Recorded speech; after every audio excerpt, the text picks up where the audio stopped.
On a cold, crisp night, under a tapestry of shimmering stars, a streak of light cut through the sky and crashed into the outskirts of Cedarwood, a small town famous more for its sleepy demeanor than for any terrestrial occurrences. For Jack Collins, a local mechanic and avid stargazer, the night was supposed to be spent in the quiet solitude of his backyard observatory. Instead, the blazing trail in the sky offered a disruption that piqued his curiosity and dragged him from the comfort of his routine.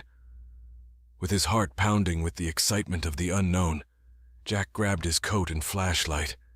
He told himself it was just a fallen satellite, or maybe some space junk. But as he approached the site, the air tingled with electricity, suggesting this was no ordinary event. The ground was charred, and nestled in the center of the crater was an object unlike anything Jack had ever seen. Sleek, metallic, and pulsating with a soft blue glow. As Jack stepped closer, the object cracked open like a geode. Inside, amid a nest of wires and glowing panels, lay a creature. It was small and frail-looking, with luminous skin that seemed to absorb the faint moonlight, casting an ethereal glow around it. Its eyes, large and unblinking, stared up at Jack with a mixture of curiosity and fear. Without a second thought, Jack reached out his hands, carefully lifting the creature. It was lighter than he expected, its body trembling with a silent sobriety that tugged at his heartstrings. "It's okay. I got you," Jack whispered, not entirely sure why he felt an immediate need to protect this strange visitor. Jack brought the creature to his home, a modest 2-story house filled with relics of a life spent tinkering and inventing. In his living room, he set up a makeshift bed using blankets and pillows.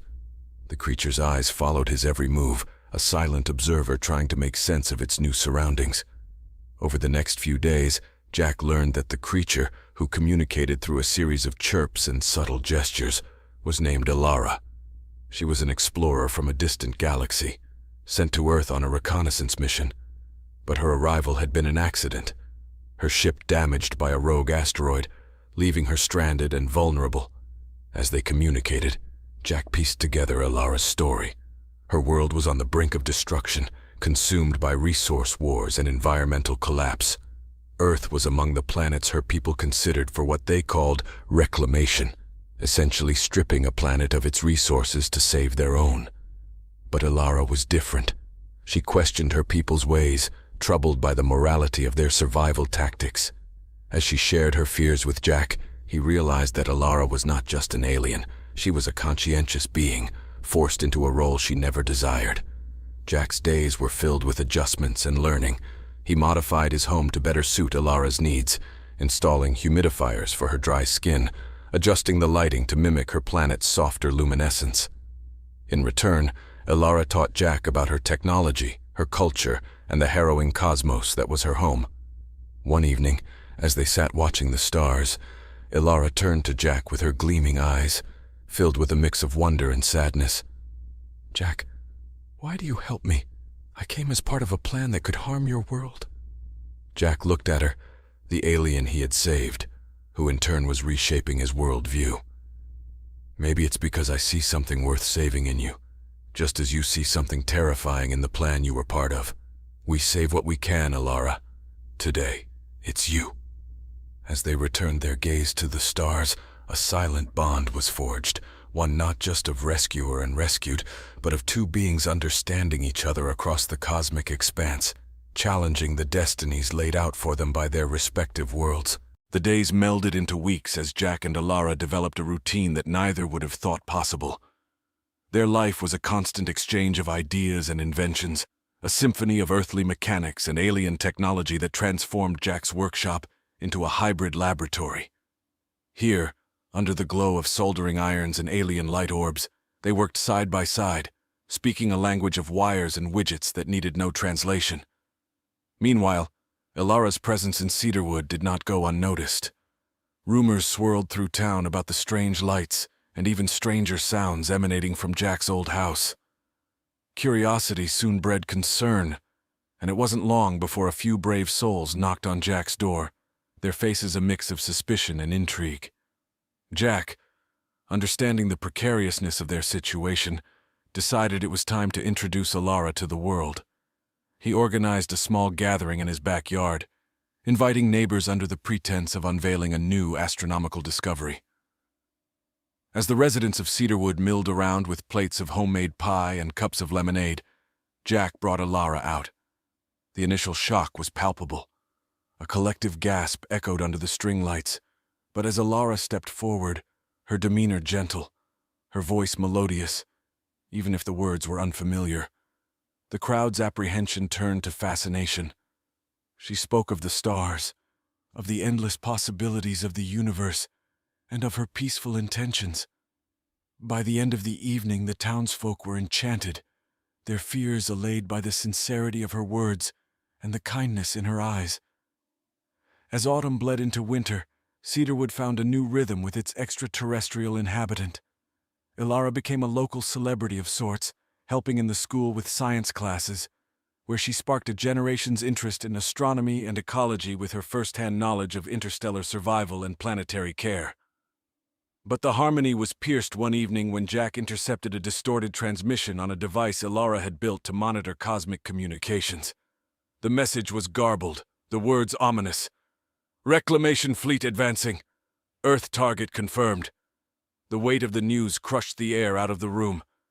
Alara's face fell, the gravity of her people's desperation now a looming threat over the world she had come to cherish. Jack's mind raced, trying to piece together a plan. They had to warn the authorities, prepare a defense, do something to protect this blue speck of dust that they both called home. Yet in the midst of planning and panic, Alara remained calm. She suggested an alternative that only a being from the stars could conceive. "What if we don't prepare for war, but for peace?" she proposed. "What if we show my people that Earth is not a resource to be stripped, but a partner in survival?" Her idea was radical, almost naive, but Jack saw the wisdom in it. Together, they began crafting a message, not of deterrence, but of alliance. They worked tirelessly, pulling from every source Jack knew and every secret Alara could divulge, to compile a dossier of Earth's biodiversity, its struggles, and its potential for interstellar collaboration. As they prepared to broadcast their plea into the void, Jack marveled at the irony. Here he was, a simple mechanic, poised to negotiate with alien overlords, standing beside an alien who had taught him that sometimes the most human thing to do is to reach out with an open hand, not a clenched fist. The day arrived with a somber sunrise, casting long shadows over Cedarwood as Jack and Alara made their final preparations. They positioned the transmission device, a complex assembly of terrestrial antennas and alien technology, in the open field behind Jack's house. The air was thick with tension, each breath a reminder of the stakes at play. Their plan was simple, yet audacious. Broadcast a message of peace and cooperation directly into the path of the incoming fleet, hoping to reach the alien commanders before they reached Earth. Alara had programmed the device to translate their plea into the myriad languages of her people, ensuring no nuance of their proposal was lost. As they activated the device, a deep hum vibrated through the ground, the antennas glowing with an ethereal light as they pierced the sky with their signal. The townspeople, having learned of the plan, gathered around the field, their faces etched with a mix of hope and fear. Together they watched the sky, waiting for a sign, any indication that their message had been heard. Hours turned into days, and still there was no response. The weight gnawed at Jack's resolve, but Alara remained steadfast, her belief in her people's capacity for change unshaken. She spent her days among the townsfolk, reinforcing the bridges she had built, her spirit a balm to their growing anxieties. Then, on the fourth night, as the first stars began to twinkle in the twilight, a response finally came. The transmission device sparked to life, its screens flickering with incoming data. The message was clear, its content direct. The fleet had received their transmission and was deliberating their proposal. They requested a meeting, a delegation from Earth to speak before their council. The news spread like wildfire, igniting a flurry of activity in Cedarwood. The world's eyes turned to this small town, now the focal point of unprecedented diplomatic efforts. Governments and scientists from across the globe descended on Cedarwood, eager to be part of the historic dialogue. Amidst this international whirlwind, Jack and Alara worked with world leaders to form a delegation that represented the best of humanity. They included scientists, diplomats, artists, and philosophers. Alara, too, would join, serving as both ambassador and interpreter. The day of departure arrived, and the delegation boarded a spacecraft, another product of combined human and alien ingenuity. The journey to the fleet was tense, each member of the team aware of the burden they carried. Space stretched around them, a vast expanse of darkness punctuated by the distant gleam of stars, a reminder of the thin line they walked between oblivion and salvation. As they approached the fleet, a colossal assembly of ships that dwarfed their own vessel, the reality of what they were about to do settled in. They were not merely envoys of a planet, but of an ideal, a testament to the possibility that different worlds could find common ground not in conquest, but in cooperation. The Alien Council greeted them in a grand chamber aboard the flagship, a vast arena that felt both ominous and awe-inspiring. The delegates took their places, with Alara beside Jack, her presence a comforting certainty in the surreal tableau. She spoke first, her voice resonant, translating not only their words but the very essence of their hope into the Council's myriad languages. As Jack looked around at the assembly, he realized that this was more than a diplomatic mission. It was a testament to the power of unexpected alliances, the kind forged in the quiet corners of the universe, where even a mechanic and a lost alien could change the course of history. The chamber was a vast expanse of dark metal, illuminated by the soft glow of bioluminescent panels. As Jack and the Earth delegation presented their case, the air was dense with anticipation. Each word, each gesture was imbued with the weight of countless lives, billions of dreams suspended on the precipice of decision. Alara stood resolute, her voice a bridge between species. She translated the Earth's plea with poise, ensuring every emotion, every plea for understanding was conveyed. The human delegation shared stories of Earth's rich biodiversity, its cultures, and its people's capacity for compassion and innovation. Artists presented works that showcased the beauty and fragility of their world, while scientists detailed sustainable technologies and proposed methods for interspecies collaboration. The Alien Council, composed of leaders from the various factions of Alara's civilization, listened intently. Their expressions were unreadable, their eyes reflecting the starlight that filtered through the chamber windows. The silence following the presentation was profound, hanging over the assembly like a specter of the unknown. After what seemed like an eternity, the head of the council, a venerable figure known as High Counselor Varen, stood. His voice boomed through the chamber, his words translated into Earth's many languages by devices provided to the delegation. "We have heard your plea," Varen began, his tone deliberate, "and we are moved by your unity and your valor. It is rare that we encounter a species so willing to defend its right to existence without resorting to hostility." The room held its breath as Varen paused, his gaze sweeping over the human faces before him. "However," he continued, "the survival of our people cannot be ignored. We have suffered much, and our needs are great." A murmur ran through the human delegates, a wave of uncertainty and fear. But then Varen raised his hand for silence. "But we have also learned," he added, "that survival at the expense of others is no survival at all. Therefore, we propose a compromise. We will halt our reclamation plans for Earth. In exchange, we ask to share in your planet's resources under strict regulations and to learn from your methods of sustainability." The proposal was a testament to the impact of the Earth's message. It was an offer of peace, a chance to coexist as equals. The human delegation exchanged looks of relief mixed with cautious optimism. Alara, translating the terms, allowed herself a small smile. It was a smile of triumph, for her people had listened, had chosen a path she believed in. Jack, standing beside her, felt an immense pride, not just in their success, but in Alara, who had dared to defy her own kind for the sake of another world. Negotiations began immediately.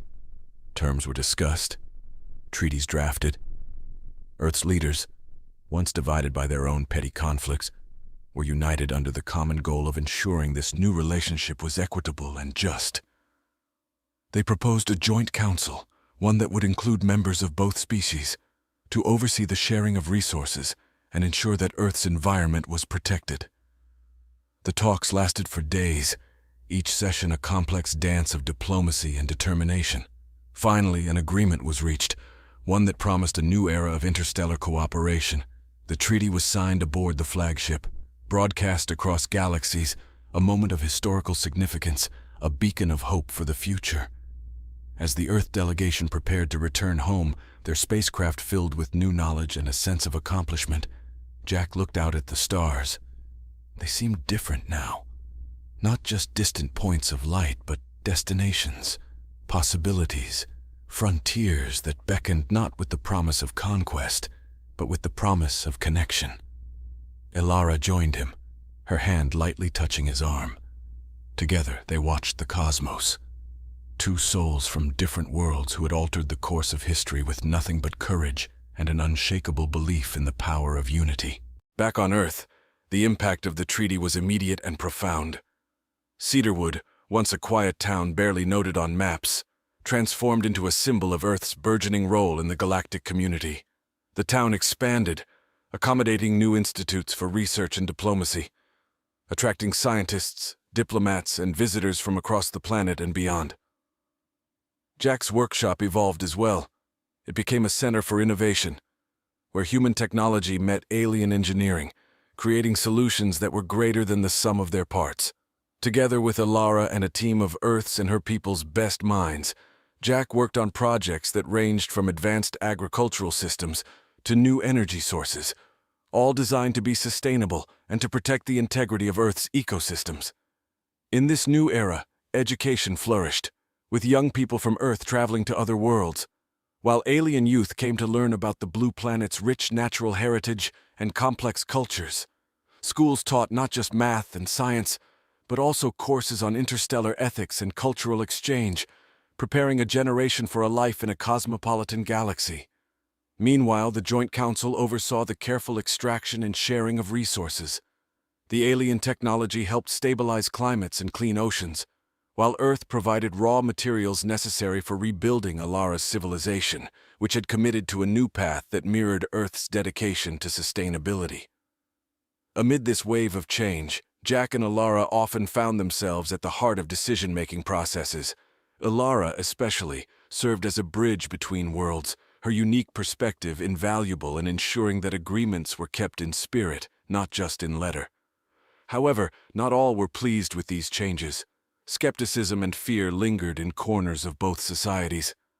Some of Earth's populace feared losing their planet's identity, while some of Alara's people viewed the cooperation as a delay to their survival, not a solution. Tensions occasionally flared, protests both peaceful and violent breaking out, demanding a return to isolation. Addressing these fears became a crucial aspect of Alara and Jack's work. They organized town halls and interstellar broadcasts, where grievances were aired and addressed openly. Transparency in all council dealings was paramount, and slowly, trust was built, or rebuilt, amongst the naysayers. One significant breakthrough in building this trust came from the Cultural Exchange Program, initiated by Alara. The program invited Earth citizens to experience life on alien worlds aboard specially designed habitat ships, and similarly, alien citizens visited Earth. These experiences were eye-opening, allowing individuals to see firsthand the mutual benefits of their society's union, diluting fears and strengthening community bonds. Jack found himself a mentor to many young inventors and diplomats from various planets. His down-to-earth manner and ingenious problem-solving made him a beloved figure both on Earth and in the galactic community. Alara, seeing the fruits of their labor, allowed herself moments of quiet satisfaction, knowing that the path they had chosen was indeed making a difference.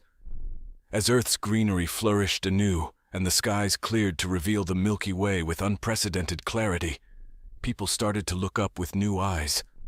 The stars were no longer distant lights to wish upon, but places with names and faces, friends and teachers.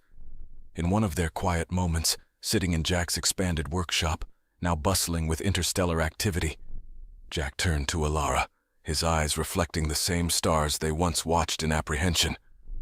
You know, I used to fix things hoping they'd last a season, he said. Now we're fixing a planet, maybe even a slice of the galaxy. Alara smiled, her eyes luminous with shared joy and a hint of the untold challenges ahead. Yes, and every day, we're building more than machines here, Jack. We're building a future. Together, they returned to their work, surrounded by the hum of machines and the quiet buzz of interspecies collaboration, a testament to the enduring power of unity and the boundless potential of shared dreams. The transformative influence of Earth's alliance with Alara's people was now visible not just in Cedarwood or the surrounding institutions, but resonated throughout the globe. Humanity was living in what historians would later describe as the Second Renaissance, an era marked by unparalleled intellectual, cultural, and technological growth, facilitated by the union with an alien civilization. The Earth was no longer just a planet, but a hub in a network of interstellar relations. The diplomatic efforts led by Jack and Alara were central to this new world order, promoting peace and cooperation that extended beyond mere resource sharing to deeper, philosophical exchanges about life, existence, and the universe. In this environment of enriched mutual understanding, Jack found his true calling not merely as an inventor or mechanic, but as a pioneer of this new frontier. His days were filled with projects that ranged from crafting sustainable habitats on other worlds to developing energy systems that could power cities without harming the planet. Meanwhile, Alara had become something of a planetary ambassador, revered both on Earth and amongst her own kind. Her efforts were pivotal in guiding her people away from the brink of destruction towards a sustainable future. She worked tirelessly, traveling between worlds, spreading the message of renewal and hope.